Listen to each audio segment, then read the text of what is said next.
प्रश्न वही जो परीक्षा में आए। नमस्कार साथियों, मैं Parasnath life high study IAS के डेली करंट अफेयर में आपका स्वागत है। साथियों, आज के 3 महत्वपूर्ण प्रश्न हैं।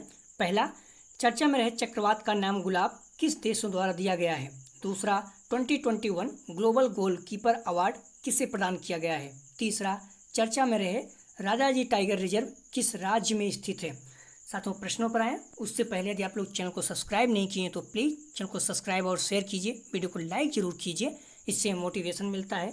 आइए देखते हैं आज का पहला प्रश्न। KBIC ने हाल ही में किस राज्य में तुषार रेशम धागा उत्पादन केंद्र की स्थापना की है। A Gujarat, B Karnataka, C Orissa, D UP।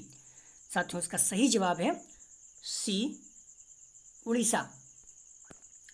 खाद्य और ग्रामोद्योग आयोग ने कटक जिले में चौद्वार में उड़ीसा का पहला तुषार रेशम धागा उत्पादन केंद्र स्थापित किया है। तुषार रेशम की बेहतरीन किस्मों में से एक है। रेशम उड़ीसा में कुल खादी कपड़े के उत्पादन का लगभग 75% शामिल है। 75 लाख रुपए की लागत से स्थापित यह रेशम धागा उत्पादन केंद्र सालाना 94 लाख रुपए मूल्य के 200 किलोग्राम रेशम के धागे का उत्पादन करने में सक्षम है। अगला प्रश्न है, किस मंत्रालय ने भारतीय स्टार्टअप और उद्यमियों के लिए प्लेनेटेरियम इनोवेशन चैलेंज लॉन्च किया। A इलेक्ट्रॉनिक्स और IT मंत्रालय, B MSME मंत्रालय, C जल शक्ति मंत्रालय, D इनमें से कोई नहीं। साथियों, इसका सही जवाब है A इलेक्ट्रॉनिक्स और IT मंत्रालय। इलेक्ट्रॉनिक्स और सूचना प्रौद्योगिकी मंत्रालय के तहत MyGov इंडिया ने भारतीय स्टार्टअप और तकनीकी उद्यमियों के लिए प्लेनेटेरियम इनोवेशन चैलेंज लॉन्च किया। इस चैलेंज का उद्देश्य टेक्नोलॉजी कंपनियों और स्टार्टअप को ऑगमेंटेड रियलिटी, वर्चुअल रियलिटी और मर्ज्ड रियलिटी इत्यादि का उपयोग करके सॉफ्टवेयर बनाने के लिए प्रेरित करना है। अगला प्रश्न है, 2021 ग्लोबल गोलकीपर अवार्ड किसे प्रदान किया गया है। A Narendra Modi ji, B Phumzile Mlambo Ngcuka ji, C Ellen Johnson Sirleaf ji, D इनमें से कोई नहीं। साथियों, इसका सही जवाब है B Phumzile Mlambo Ngcuka ji. Bill and Melinda Gates Foundation ने 2021 ग्लोबल गोलकीपर अवार्ड के विजेता के रूप में संयुक्त राष्ट्र के पूर्व महासचिव और संयुक्त राष्ट्र महिला के कार्यकारी निदेशक फुमजिले मलाम्बो नवकुका के नाम की घोषणा की, जिसके कारण चर्चा में है। इस पॉइंट को भी ध्यान रखना। बांग्लादेश के फिरोज फैजाह वीथर को उनके अच्छे स्वास्थ्य और भलाई को बढ़ावा देने के लिए 2021 चेंज मेकर अवार्ड के लिए चुना गया है। अगला प्रश्न है, जलवायु परिवर्तन के संबंध में हाल ही में दक्षिण प्रशांत महासागर के किस देश ने अंतर्राष्ट्रीय न्यायालय का रुख किया। A Fiji, B Papua New Guinea, C Australia, D वनुअतु। साथियों, इसका सही जवाब है D वनुअतु। 80 द्वीपों से बना एक दक्षिण प्रशांत महासागर राष्ट्र वनुअतु ने हाल ही में जलवायु परिवर्तन के प्रभावों से संरक्षित होने के लिए वर्तमान और भविष्य की पीढ़ियों के अधिकारों पर एक राय जारी करने के लिए अंतर्राष्ट्रीय न्यायालय का रुख किया है। 1 दर्जन प्रशांत द्वीप राष्ट्र समुद्र के बढ़ते स्तर और अधिक नियमित तूफानों का सामना कर रहे हैं। वनुअतु की आबादी लगभग 2,80,000 है।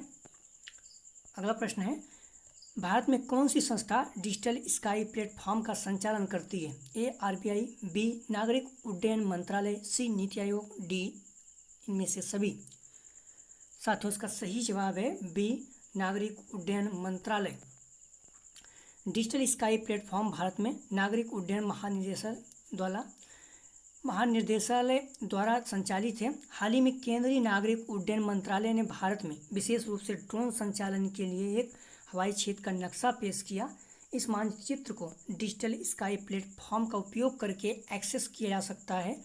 इस नक्शे के अनुसार ड्रोन संचालन के लिए हवाई क्षेत्र को हरे, लाल और पीले क्षेत्र में विभाजित किया गया है। अगला प्रश्न है, हाल ही में चर्चा में रहा XeNON-1T प्रयोग किससे संबंधित है। A विश्व का सर्वाधिक संवेदनशील डार्क मैटर प्रयोग, B सबसे बड़ा और आधुनिक परमाणु संलयन प्रयोग, C लूनर अर्थात चंद्रमा की सतह के अवशेष लाने के लिए चीन का एक प्रयोग, D उपरोक्त में से कोई नहीं। साथियों, इसका सही जवाब है A विश्व का सर्वाधिक संवेदनशील डार्क मैटर प्रयोग। हाल ही में प्रयोगकर्ताओं की एक अंतर्राष्ट्रीय टीम ने पहली बार प्रत्यक्ष तौर पर डार्क एनर्जी का पता लगाया है। उन्होंने XENON-1T प्रयोग में शार्क एनर्जी के कुछ अनपेक्षित परिणामों का पता लगाया। XENON-1T प्रयोग भूमिगत रूप से इटली की INFN लेबोरेटरी नाजियोनाली डेल ग्रान सासो में संचालित विश्व का सर्वाधिक संवेदनशील डार्क मैटर प्रयोग है। इसमें दो फेज वाली द्रव और गैस जेनान तकनीकी प्रयोग किया गया है। अगला प्रश्न है, हाल ही में चर्चा में रहे राजाजी टाइगर रिजर्व किस राज्य में स्थित है? ए मध्य प्रदेश, बी उत्तराखंड, सी उत्तर प्रदेश, डी महाराष्ट्र। साथियों, इसका सही जवाब है बी उत्तराखंड। हाल ही में उच्चतम न्यायालय द्वारा नियुक्त समिति ने राजाजी टाइगर रिजर्व के बफर जोन में 4.7 किलोमीटर सड़क को अपग्रेड करने में दी गई छूट पर सवाल उठाया और केंद्र व उत्तराखंड सरकार से जवाब मांगा है, जिसके कारण चर्चा में है। राजाजी टाइगर रिजर्व हरिद्वार शिवालिक श्रेणी की तलहटी में स्थित है। राजाजी मोतीचूर और चीला अभ्यारण्य को मिलाकर 1983 में राजाजी राष्ट्रीय उद्यान को स्थापित किया गया था। राजाजी के नाम से मशहूर स्वतंत्रता सेनानी चक्रवर्ती राजगोपालचारी जी के नाम पर इसका नाम रखा गया है। इस पॉइंट को ध्यान रखना। राजाजी राष्ट्रीय उद्यान किसके नाम पर रखा गया है? तो स्वतंत्रता सेनानी चक्रवर्ती राजगोपालचारी जी के नाम पर रखा गया है। अगला प्रश्न है, हाल ही में चर्चा में रहे कौन सा देश जर्मनी के साथ सीमा साझा करते हैं? पहला ऑस्ट्रिया, दूसरा पोलैंड, तीसरा नीदरलैंड, चौथा स्लोवाकिया, पांचवा बेल्जियम। ऑप्शंस ए केवल 1, 2, 4 और 5, बी केवल 1, 2, 3 और 4, सी केवल 2, 3, 4 और 5, डी 1, 2, 3 और 5। साथियों, इसका सही जवाब है डी 1, 2, 3 और 5। इसमें 4 नहीं है। जर्मनी के संसदीय चुनाव के अभी तक सामने आए नतीजे में सेंट्रल लेफ्ट सोशल डेमोक्रेटिक ने 25.7% वोट हासिल किए हैं। वही सत्तारूढ़ कंजर्वेटिव गठबंधन क्रिश्चियन डेमोक्रेटिक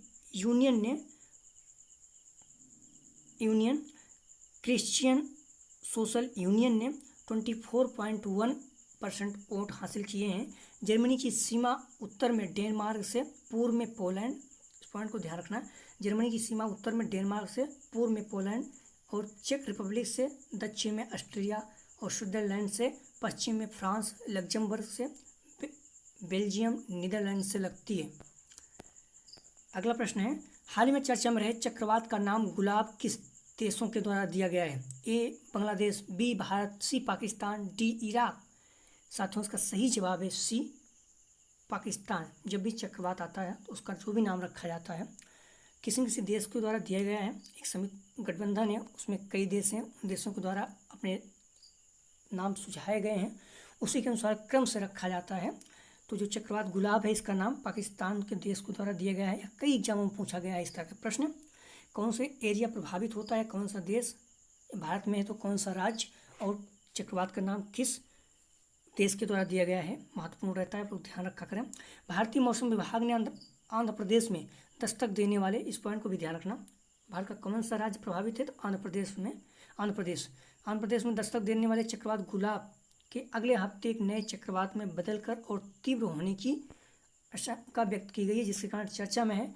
चक्रवात का यह नाम गुलाब है, पाकिस्तान देश के द्वारा रखा गया है। अगला प्रश्न है,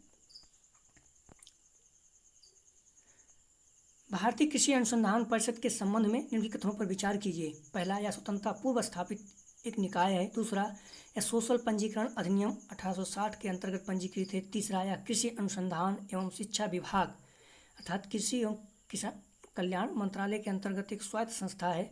कौन सा कथन सही है? ए केवल 1, बी केवल 1 और 2, सी केवल 1 और 3, डी उपयुक्त में से सभी। साथियों, इसका सही जवाब है डी उपयुक्त में से सभी, अर्थात पहला, दूसरा और तीसरा तीनों कथन सही है।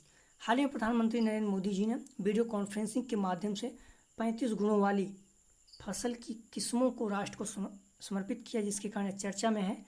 इन विशेष गुणों वाली फसल किस्मों के विकास का मकसद जलवायु अनुकूल प्रौद्योगिकी को अपनाना और बड़े पैमाने पर जागरूकता पैदा करना है। कल का प्रश्न था, भारत ने हाल ही में किस देश में हाउसिंग यूनिट यानी आवास इकाइयों के लिए ऋण समझौते पर हस्ताक्षर किए हैं? ए श्रीलंका, बी सेशल्स, सी मालदीव, डी कोमोरोस। साथियों इसका सही जवाब था सी मालदीव देश के साथ।